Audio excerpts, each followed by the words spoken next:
No i tutaj wam chciałem pokazać miejsce tak zwanej pracy, że tak powiem, mojej i moich kolegów tutaj z parkingu, gdzie razem chodziliśmy po prostu żebrać i to faktycznie jest praca ciężka, stać 2-3 godziny na mrozie, na deszczu, na wietrze i prosić się ludzi o to, żeby dali 50 groszy, 20 groszy.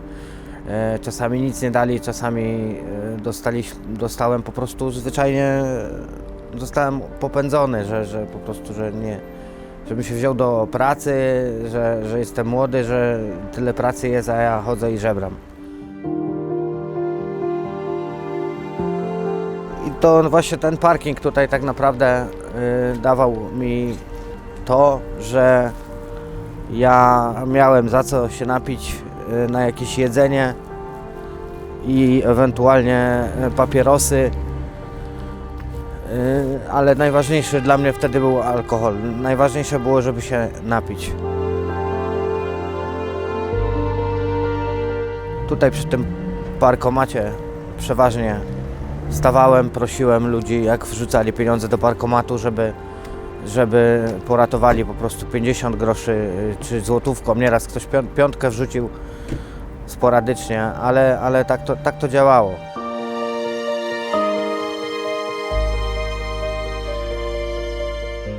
Czasami też żebrałem tutaj w tym kościele. Prosiłem ludzi, jak wychodzili z mszy, albo siadałem zwyczajnie na ziemi z czapką i ludzie wrzucali różne pieniądze. Też tutaj niektórzy ludzie modlili się też o mnie i być może te modlitwy też jakiś wpływ miały na to, co się później stało w moim życiu.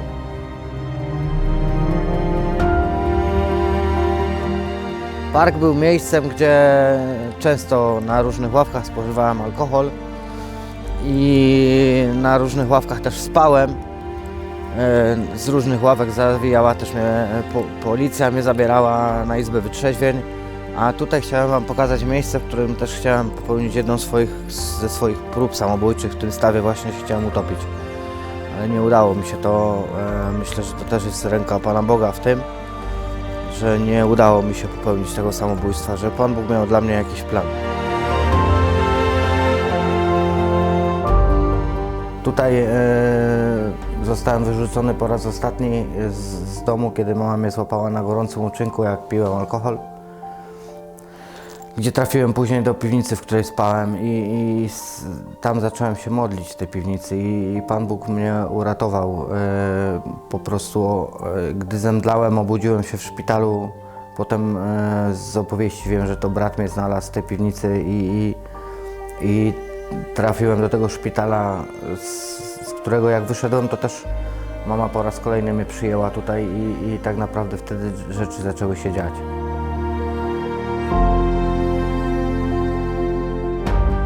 To jest ta piwnica, w której spałem. Przykre miejsce, ale ja się tutaj czułem bezpieczny, dlatego że nikt nie wiedział, że ja tutaj jestem i nie było żadnego ryzyka, że ktoś mnie pobije, czy będzie w jakiś sposób żądał ode mnie tego alkoholu, którego ja tak naprawdę chciałem mieć tylko dla siebie. A to jest miejsce, w którym po raz ostatni upadłem. Zacząłem się modlić do Pana Boga. Do Jezusa powiedziałem, że jeżeli faktycznie istnieje, wtedy niech mnie zabierze z tego świata albo coś zrobi ze mną. I obudziłem się, po tej modlitwie się obudziłem w szpitalu. I wtedy tak naprawdę zaczęły się dziać rzeczy w moim życiu pozytywne. A to jest to miejsce, w którym spałem, tamto pomieszczenie.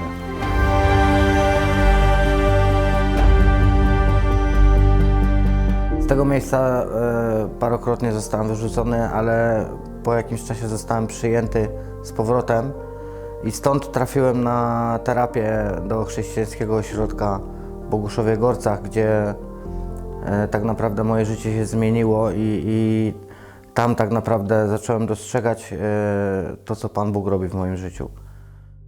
Chciałem też powiedzieć, że Tutaj też w tym mieszkaniu spotkałem się pierwszy raz z wolontariuszką Fundacji Hobbs, która załatwiła ten ośrodek w Boguszowie Gorcach i ona mnie tam z mężem zawiozła, zabezpieczyła wszystko i tak naprawdę pierwszy raz tutaj się spotkałem z pomocą Fundacji Hobbs.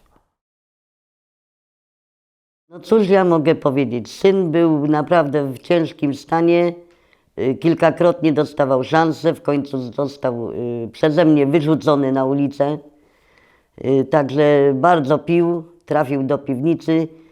W piwnicy go znalazł drugi syn, stamtąd został do szpitala zawieziony i lekarze dawali mu małą nadzieję na dalsze życie, ale został uratowany.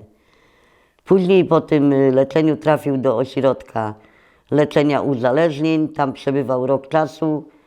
W tej chwili stanął na dobrej drodze, jest w dużo lepszej sytuacji. Jakoś sobie w życiu poradził i miejmy nadzieję, że tak będzie dalej.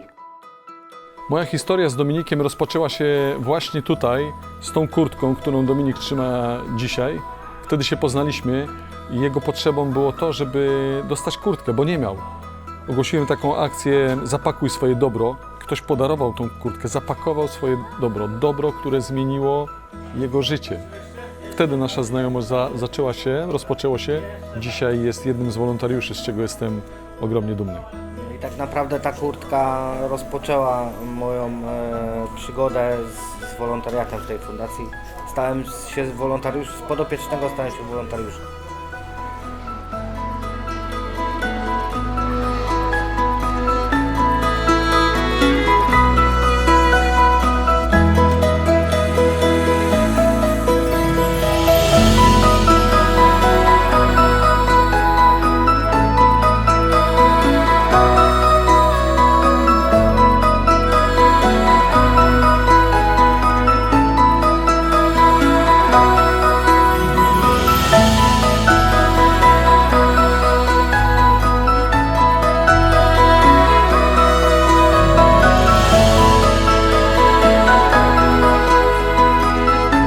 Tutaj właśnie mieści się fundacja, która tak naprawdę pomogła mi po wyjściu z ośrodka wejść na te dobre tory, na których teraz jestem i której teraz jestem właśnie wolontariuszem.